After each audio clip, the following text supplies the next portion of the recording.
Raphael's full name, Raphael Sanzio da Urbino, the place he was born. It's by Helen. This is that self-portrait that we saw at the very beginning. This is the Madonna and Child that was featured in the book, like midway through. Now, his full name again, Raphael Sanzio da Urbino, what a bit of a mouthful. So he was born in 1483. I remember he died in like the mid-1510s, so didn't live that long, but produced a lot of art for his length of life. Lived during the High Renaissance, made a lot of paintings with some innovative techniques.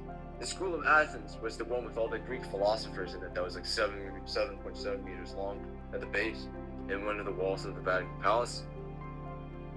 Really big, 7.7 meters definitely qualifies as really big. It shows a lot of important people from ancient Greece like Plato, Aristotle, Pythagoras, maybe Euclid, Heraclitus, all these important philosophers, mathematicians, and other all-around smart people from ancient Greece. That if you take geometry class in middle school, you'll probably use some theorems that originate from them. And this is the Madonna and Child. And as you can see, Helen says he showed the love between Mary, Mother of Jesus, and her baby. And when you look at it, you can feel the warmth they share. Something that you see a lot in the Renaissance and is very much contrasted with medieval art of the Madonna and Child.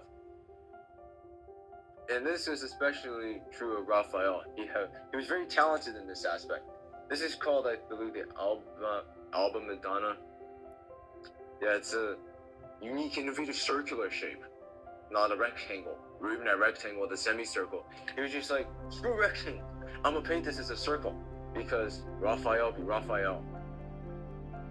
His manipulation of colors was he was professional at manipulating colors to make his art look 3D, more colors, and also more lifelike and happier.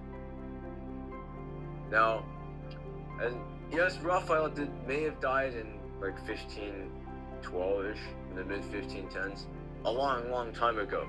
His artwork continues to serve as a major source of inspiration today to artists all over the world.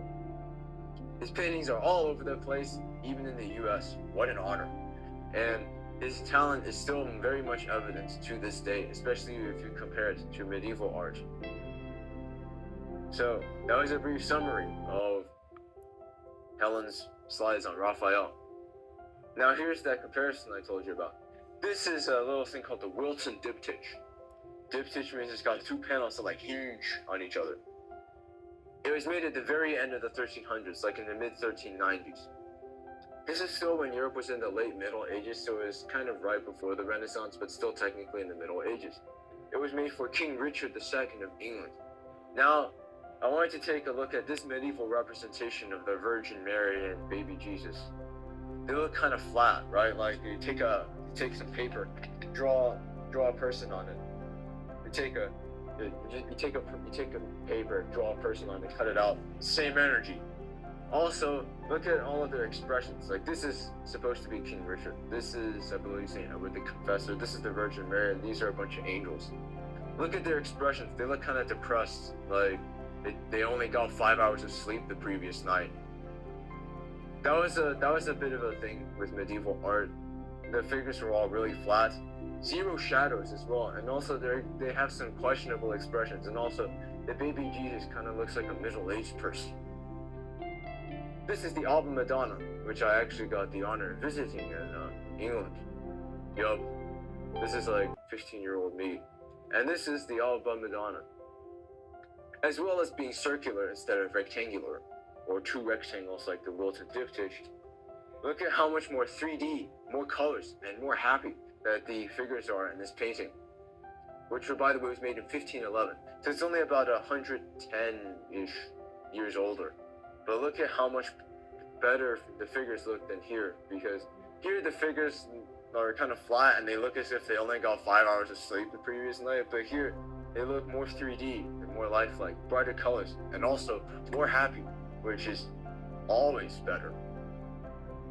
Now, this is what the painting we're going to be discussing. I would like everybody to give 2 sentences about how you feel and or what you think about this painting. So, this painting is, as well as I said, being, so my sentences could be like, as I said, this painting, as well as being the innovative circular shape, which is one of the things that drew my eye when I first looked at it. And Raphael has very clearly used very bright colors here. He didn't, as you can see, he obviously did not care at all about the technical limitations, as I mentioned in day one, about possessing brightly colored pigments, and he just used them wherever he wanted. And he made, and look at the color of the sky, bright blue, it's like a sunny day. And also the lively and plump figures in this painting make it look much better than, say, the Wilson diptych and other medieval art of that era. And the green hills in the background also look quite nice, and demonstrate Raphael's use of three-dimensional landscapes, and which was something that you would see as a major innovation that developed during the Renaissance. Okay, Kirk, what about you?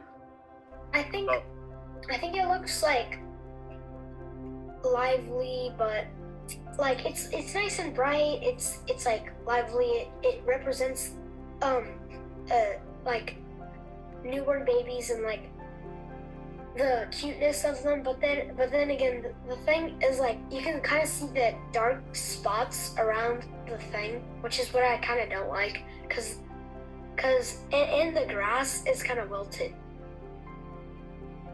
That's true, the grass is kind of brown, but that was a very good set of sentences. Emma? This painting has very saturated colors. The colors are very warm. It gives me like some kind of like beach vibe. I don't know why.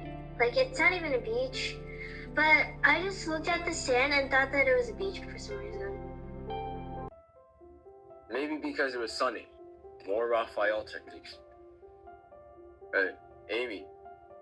I think this picture feels very lively and colorful in many ways.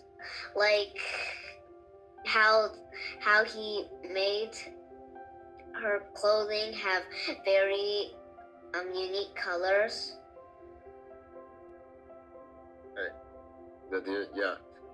The clothing especially was something Raphael was very good at. Like the folds, the details in the folds.